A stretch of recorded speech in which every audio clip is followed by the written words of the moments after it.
Ng'oggyeko abaana abato abaakonzibwa olw'enjala eyazinda ebitundu by'e Kotido ekiri mu bbendobendo ly'e Karamoja nga bwe twakulaze olunaku olw'eggulo, embeera endala kati ezinya abantu beeno oluguje gwe musana ogwetobeseemu embuyaga ey'amaanyi ng'amaka mangi gasirise olw'empewo efuumuula omuliro okuva wonna we baba bagukumye ne gusaanyaawo empya zaabwe ezimanyiddwa nga manyata. Ku Kyalo Nakongutu East ekiri mu ggombolola y'e Napumpum gye tusanze maama Namuya Nachul namwandu ow'abaana 7 kosa n'abazzukulu 4 ng'ono we twogerera ayita mu kusoomoozebwa okw'amaanyi olw'ennyumba ye yasaanawo olw'omuliro ogwava mu ffumbiro ne gwokya obusiisira bwabwe bwonna.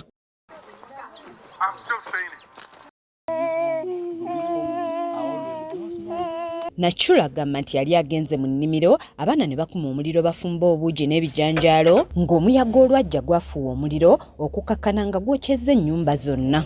Now, this place caught fire in her absence. She had gone to the garden and then 2 children were here. They made porridge for these other grandchildren. After making porridge, the fire remained. Then they added charcoal. They added firewood to cook the beans. Later after, one child went to fetch water and the other one went to grind the sorghum for the portion. Now wind came because it is windy season and these places don't have windows that close up the wind from. So wind blew inside there and threw fire on the grass, and the grass caught that house. That first place was where the fire started from. Ono mu nnyumba yalinamu ensimbi eziwerera ddala emitwalo 7 ze yeewola okuva mu nteekateeka ya Parish Development Model, ensigo za kasooli n'omuwemba ze yali aterese, kw'ossa ebiwandiiko okuli ennangamuntu n'ebbaluwa z'obuzaale bw'abaana wamu n'abazzukulu nga byonna byasirika. This was the main house that had 2 bags of maize and 3 bags of sorghum and 700,000 Ugandan shilling that was given to them by the government, PDM. Now, by the time fire was catching up here, people were not there. She also came and saw fire was burning. She ran, but she could not help alone. She had to go back calling people. By the time they started removing those firewoods, everything in this house had burnt, the clothes of the children, our national ID and for other children, the birth certificates of the children, and the clothes of the children, everything burnt. Bano we twabasangiranga abaana abamu bali bute nga kye ekyokulya okukifuna kuba kuwonga nnyo nga maama n'agamba nti basiibirira bikanja ebiba bikamuddwa mu kyokunywa ekimanyiddwa nga abutya. She does not have food to feed these children because now all she was seeing was this sorghum in the house and the maize. That is what she has been seeing, and right now everything has burnt. They have been now surviving on the residues, going to people's home to beg people who brew. There are those residues, they go, you beg, you come and give these children just to survive and to push them.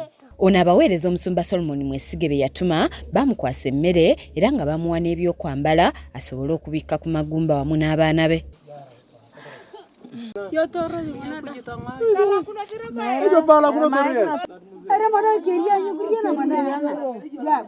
Tuli ku Kyalo Nakongutu East kiri mu ggombolola y'e Napumpum mu district y'e Kotido. Maama ono Nakuya nga bw'omulaba alina abaana 7 kw'ogatta n'abazzukulu abawerako nga bw'obalaba. Embeera gy'alimu oli eyo ng'okaaba. Sooka otunuulira embeera gy'alimu. Omusana oguli e Karamoja gw'oli eyo okaaba naye ate ekiri eno kika kubanga gw'omusana ogwabwe gulimu n'empewo eyaviiriddeko ennyumba nga bw'oziraba zino zonna okukwata omuliro. Yali taliwo agenze kunoonyeza abaana kyakulya, agenda okudda ng'abaana baali batetenkanya obuugi bakumya omuliro ogwakwata effumbiro, empewo n'egutwala paka ku nnyumba zaabwe zonna ne zisaanawo. Era we twogerera bano ekyokulya kibuze, aw'okusula tebalina, ate nga ne ssente eza PDM oba ze bajja mu nteekateeka ya gavumenti ya Parish Development Model giwera ddala emitwalo 7 gyasirikira mu nju eno.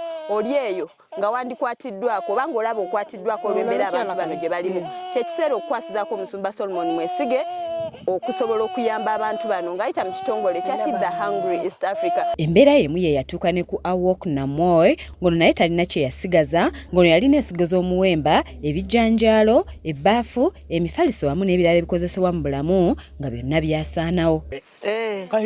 Now, this one, This one had some sorghum here, like some small, she had some small beans. She had some small beans inside here, like 2 bases. Then she had also sorghum, like 1 sack and a half. The mattress she sleeps on, the bed sheets, the plates, because there, I think most of the plates were kept here, the cups, the cooking saucepans, everything burnt in this house, and the jerry cans also burnt from here. And the hose they use for digging those sticks and everything burnt here. You're seeing even this the cooking pots. Omulala Ikira Maria omutuuze ku kyalo na Pete ekiri mu ggombolola y'e Napompom ng'ono naye yagenda okudda okuva mu nnimiro ng'ennyumba zonna zisirise era nga talina kye yasigaza. The day that fire burnt this home, she left home in the morning to go and look for food for the children. She left small children at home to take care of the home. Like now you see there are no people, even now she's just from the bar hall. She stayed, even the time that fire caught the home, she was not there. Now by the time she came back in the evening from where she was, she just got the place was burning. People were crying, she was here. Now even now she was shocked, seeing what was happening. She even just wanted to die, enter in the fire and die, because now a lot of things had burnt in the house. Ono Bakati afiire mu muliro olw'ensonga nti aliko obulemu era nga balirwana abaaliwo be baamutaasa ng'atulaze ekisiisira mwasula ku maliba agakaluba ng'agamba nti mu nnyumba atyamu. Reunion yaranyakirewoni temere emwale. When it was burning, because now he's lame, he can't walk, so he was just pulled from the fire. Utumusangidde ng'agezaako okusereka emu ku nnyumba abaana be basobole okufuna we beegeka oluba.